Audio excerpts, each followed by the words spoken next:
2025 సంవత్సరాన్ని ముగించుకొని 2026 సంవత్సరంలోనికి ప్రవేశించిన రాష్ట్ర ప్రజలందరికీ వైఎస్ఆర్ కాంగ్రెస్ పార్టీ తరపున హృదయపూర్వక నూతన సంవత్సర శుభాకాంక్షలు. గౌరవనీయ మీడియా సోదరులకు జనవరి 1వ రోజైనా సరే మీ యొక్క విధులలో నిమగ్నమై ఈనాటి సమావేశానికి చేసిన నాతోటి మీడియా సోదరులకు, డిజిటల్ మరియు ప్రింట్ మీడియా సోదరులందరికీ కూడా స్వాగతం, నమస్కారం. ఈరోజు నేను కొత్త సంవత్సరం అయినప్పటికీ రాజకీయాలు నేను మాట్లాడను కానీ నిజాలు మాట్లాడాలని ఈ ప్రెస్ మీట్ పెట్టడం జరిగింది. ఏమిటంటే నాకు ఆందోళన పెరిగిపోయింది. నిన్నటి నుండి ఆంధ్ర రాష్ట్ర ముఖ్యమంత్రి చంద్రబాబు నాయుడు కనపడటం లేదని నేను ఇప్పుడు ప్రకటిస్తే 5 నిమిషాల తర్వాత ఉన్నాడని వాళ్ళు ప్రకటిస్తారు. ఉన్నాడు, కానీ సింగపూర్లో ఉన్నాడా, లండన్లో ఉన్నాడా, బాలీలో ఉన్నాడా, ఎక్కడున్నాడు అని ఈరోజు వరకు స్పష్టమైన ప్రకటన ఆంధ్ర రాష్ట్ర ప్రభుత్వం నుంచి, అనగా జిఏడి నుండి ముఖ్యమంత్రి గారు ఎవరైనా, ఈరోజు చంద్రబాబు నాయుడు గారైనా, గతంలో జగన్మోహన్ రెడ్డి గారైనా రాష్ట్ర ముఖ్యమంత్రి హోదాలో ఏదైనా పక్క దేశాలకు వెళ్ళినప్పుడు ముందుగా తన షెడ్యూల్ను ప్రకటించి ఈ తేదీని ఇక్కడ ఉంటారు, ఈ తేదీని ఇక్కడ ఉంటారు, ఈ తేదీని సమావేశం నిర్వహిస్తారు, ఈ తేదీలో ఫలానా డెలిగేషన్ని కలుస్తారని స్పష్టమైనటువంటి ప్రకటన ఇవ్వటం ఆనవాయితీ. మరి ఎందుకో ఈ మారు మన రాష్ట్ర ముఖ్యమంత్రి గారు ప్రజలెవరికి చెప్పకుండా తన ప్రభుత్వ శాఖకి, అనగా జిఏడి డిపార్ట్మెంట్కి కూడా వారు ఎక్కడికి వెళ్ళింది తెలియదు, వారు అనుకూలమైన పత్రికలు జేబు సంస్థలకు తెలియవు, వాళ్ళు కూడా కన్ఫ్యూజన్గా రాశారు. వాళ్ళ సొంత పత్రికలకు కూడా ఆయన ఎక్కడికి వెళ్ళారు అనే అంశాన్ని చెప్పలేకపోయారు. అది కొంచెం ఆశ్చర్యం కలిగిస్తుంది. సాధారణంగా చంద్రబాబు నాయుడు యొక్క సమస్త సమాచారాన్ని తెలుసుకున్న దానిలో వాటిని ప్రజలకు ఏం చెప్పాలని దాన్ని మళ్ళీ బైఫ్రికేట్ చేసి చంద్రబాబు నాయుడుకు అనుకూలంగా బాకాలుదే పత్రికలు లేదా మీడియాలు ఈ రోజున ఎలాంటి సమాచారాన్ని చెప్పలేకపోయింది. గమ్మత్తు ఏంటంటే చంద్రబాబు నాయుడు కనపడకుండా పోయాడు, చెప్పలేదు. ఇదే సందర్భంలో రాష్ట్ర ఉప ముఖ్యమంత్రి కూడా కనబడట్లేదు, ఆయన చెప్పలేదు ఆయన ఎక్కడికి వెళ్ళాడు. సరే, వాళ్ళిద్దరూ లేరు కదా. చంద్రబాబు నాయుడు గారి సుపుత్రుడు, సకల శాఖలను భ్రష్టు పట్టించిన సకల శాఖ భ్రష్టు మంత్రి ఆయన కనపడలేదు, లోకేష్ గారు. ముగ్గురు లేరు. సరే, ఆ కొత్త సంవత్సరం రోజున కుటుంబాలతో గడపటం కోసం ఏదన్నా ఒక ప్రదేశానికి ప్రత్యేకంగా వెళితే, ఫలానా ప్రదేశానికి మన రాష్ట్ర ముఖ్యమంత్రి గారు ప్రత్యేకంగా వెళుతున్నాడు, కొంత సేద తీరాలనుకుంటున్నాడు, కుటుంబంతో గడపాలనుకుంటున్నాడు అని స్పష్టమైన సమాచారం ఇవ్వటం ఆనవాయితీగా ఉన్న మన రాష్ట్రంలో తొలిసారిగా ముఖ్యమంత్రి గారు, ఉప ముఖ్యమంత్రి గారు, షాడో ముఖ్యమంత్రి గారు లేరు. వాళ్లే కాదు, రాష్ట్ర మంత్రులు లేరు, అమరావతిలో ఎమ్మెల్యేలు లేరు, ఎంపీలు లేరు. అంటే రాష్ట్ర రాజధాని దిక్కులేని పరిస్థితిలోకి వెళ్ళిపోయింది. మళ్ళీ వస్తారు, కానీ ఎక్కడున్నారని అడుగుతున్నాం. ముఖ్యమంత్రి గారు ఏ ప్రదేశానికైనా వెళ్ళొచ్చు, దానికేం అభ్యంతరం లేదు. కానీ ఆయన అధికారికంగా వెళ్ళాడా, వ్యక్తిగత పనుల మీద వెళ్ళాడా, లేకపోతే ప్రజలకు ఏదైనా మేలు చేయడానికి పర్యటన చేస్తున్నాడా, అది ప్రజలకు స్పష్టంగా చెప్పాల్సిన బాధ్యత ఉంది. అదేంటయ్యా మాకు కుటుంబ పర్యటనకు వెళ్ళాం, దానికి సమాచారం ప్రతిపక్ష పార్టీలకు చెప్పాల్సిన అవసరం ఏముందంటే చెప్పాల్సిన అవసరం లేదు, కానీ ప్రజలకు చెప్పాలి కదా. నేను నిప్పుని, నా జీవితంలో దాపరికాలు లేవు, నాది తెరిచిన పుస్తకం, నాదంతా పారదర్శకత అని చెప్పి సొంత డబ్బా కొట్టించుకునే చంద్రబాబు నాయుడు గారు ఈ మారు ఎందుకు తన పర్యటనని రహస్యంగా పెట్టాడు? కొన్ని పత్రికలేమో లండన్ వెళ్ళాడని, కొన్ని పత్రికలేమో వైద్యం కోసం వెళ్ళాడని, కొన్ని పత్రికలేమో కుటుంబంతో గడపడానికి వెళ్ళాడని ఇలా రాశారు.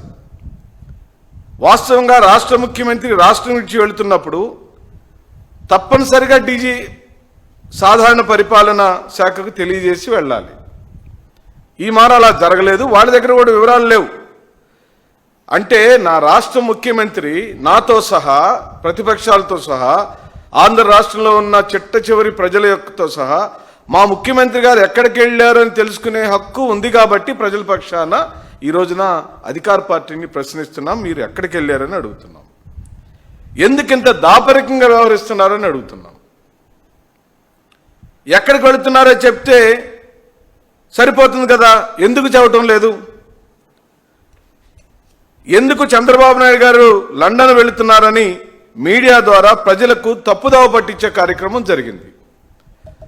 చంద్రబాబు నాయుడు ఎక్కిన విమానం పశ్చిమ దిశగా వెళ్లాల్సింది పోయి తూర్పు దిశగా వెళ్ళింది.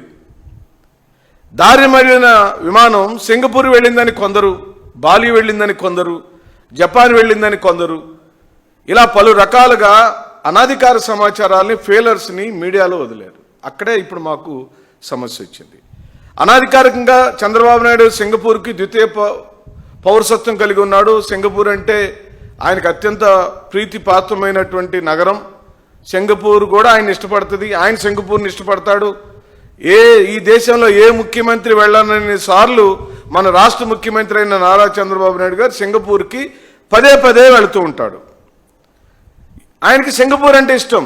ఆ ఇష్టము ఆర్థికపరమైన ఇష్టము, డీల్స్ పరంగా ఇష్టం, రాజకీయంగా 4 శతాబ్దాలుగా చంద్రబాబు నాయుడు పడుతున్న కష్టం, శ్రమ అంతా కూడా సింగపూర్లోనే ఉంది. లండన్ వెళ్తున్నానని చెప్పి సడన్గా అక్కడికి ఎందుకు వెళ్ళారు? అసలు వెళ్ళారా? సింగపూర్లోనే ఉన్నారా? ఇవన్నీ అనుమానాలు. మీరు లండన్ వెళ్ళాలనుకున్నారు, కానీ అక్కడ మీ అబ్బాయి ఉన్నాడని మీకు తెలుసు.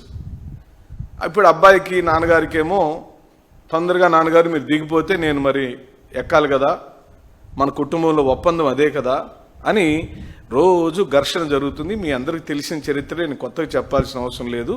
ఏ క్షణంలోనైనా చంద్రబాబు నాయుడు గారి కుర్చీకి లోకేష్ ద్వారానే గండం పొంచి ఉంది. చంద్రబాబు నాయుడు గారి కుర్చీకి గండం కాదు, ఆంధ్ర రాష్ట్రానికే గండం పొంచి ఉందని మనవి చేస్తున్నాను. ఈ సందర్భంలో చంద్రబాబు నాయుడు గారి విదేశీ పర్యటనను, దానికి కారణాలపై జరుగుతున్న చర్చను చూసి టీడీపీ నాయకులు కూడా ఆశ్చర్యపోతున్నారు. ఇదేంటారు బాబు, మన ముఖ్యమంత్రి గారు కనీసం మనకు సమాచారం కూడా ఇవ్వకుండా వెళ్ళిపోతున్నారు. ఇటు కనీసం ఏం జరుగుతుందో కూడా ఆ ఆంతరంగికమైనటువంటి ఏ ఒక్క వ్యక్తులకు, పార్టీ వ్యక్తులకు సమాచారమే ఉండటం లేదు. దీనికి కారణం ఏంటి అని చెప్పి అడుగుతున్నాం. ఎందుకు ప్రత్యేకంగా చంద్రబాబు నాయుడు గారు తన టూర్ని రహస్యంగా ఉంచాడన్న విషయాలపైన ప్రజలకు మాత్రం తప్పనిసరిగా సమాధానం చెప్పి తీరాలి. ఎందుకు అడుగుతున్నాం ఇలా అంటున్నామంటే, కొన్ని రోజుల క్రితం, కొన్ని నెలల క్రితం మా నాయకుడు, రాష్ట్ర మాజీ ముఖ్యమంత్రి శ్రీ వైఎస్ జగన్మోహన్ రెడ్డి గారు వారి కుమార్తె యొక్క చదువుల విషయమై లండన్ వెళ్ళినప్పుడు, లండన్ నుంచి ఇంకో చోటకి ఎక్కడికో వెళ్ళాడు, అసలు లండనే వెళ్ళలేదు, మధ్యలో దిగాడు అని విపరీతమైన కథనాలల్లి మా నాయకుడిని అనేక రకాలుగా అవమానపాలు కార్యక్రమాలు చేశారు కదా. ఇప్పుడు మీరు సమాధానం చెప్పండి. ఎక్కడికి వెళ్ళాడు చంద్రబాబు నాయుడు? దాచుకున్న డబ్బులను దాచుకోవడానికి పోయాడా, లేకపోతే ఎవరెవరికి దోచుకున్న డబ్బుల్ని దాచుకోవడానికి పోయాడా, ఎవరెవరికి ఎక్కడెక్కడ సంచులు ఇవ్వాలో ఆ లెక్కలు తేల్చడానికి పోయాడా, ఇచ్చిన సంచులు చేరతనే లేదో చూడటానికి పోయాడా, ఏ పని మీద వెళ్ళాడని అడుగుతున్నాం. పోనీ రాష్ట్ర ప్రయోజనాల పని మీద వెళ్ళుంటే ఏం ప్రయోజనాల కోసం వెళ్ళాడు, ఎజెండా ఏమిటి? ఒకళ్ళ ఎజెండా ప్రిపేర్ అయ్యి ఉంటే దాన్ని జిఐడి యొక్క విభాగము ఎందుకు ధృవీకరించలేదు?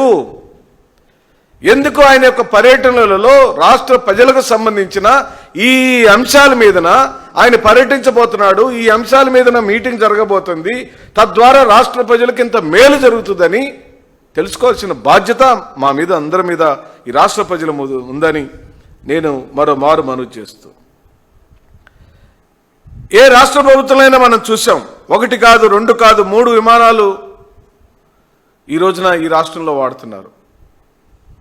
మీడియా మిత్రులారా, నేను లాస్ట్ ప్రెస్ కాన్ఫరెన్స్లో చెప్పాను, వైఎస్ఆర్ కాంగ్రెస్ పార్టీ మీడియా విభాగం ద్వారా మేము ఏ సమాచారాన్ని ప్రజల ముందుకు చెబుతున్నా సాక్ష్యంతో ఆధారంతో నిక్కచ్చిగా చెప్పగలుగుతున్నాం. మాకేం భేషజం లేదు. నేను చెబుతున్న మాటలలో మీడియా మిత్రులు కూడా పరిశోధించండి. మీరు ఇన్వెస్టిగేటివ్ జర్నలిజం మోడ్లోకి మారని నేను మనవి చేస్తున్నా. సుధాకర్ బాబు చెప్పాడు, పలానా రాంబాబు గారు చెప్పారు, పేర్ని నాని గారు చెప్పారు, అధికార ప్రతినిధి ఎవరో చెప్పారు కాబట్టి మీరు రాయమని మేము అడగటం లేదు. నేను చెబుతున్న ఈ సమాచారం నిజమో కాదో మీరే పరిశీలించి పరిశోధించి నిజాన్ని నిగ్గుదేల్చమని అడుగుతున్నా. ఈ రాష్ట్రంలో అధికార పార్టీ 3 హెలికాప్టర్లు, ముగ్గురు నాయకులు 3 హెలికాప్టర్లు 3 విమానాలు వాడుతున్న మాట నిజమా కాదు?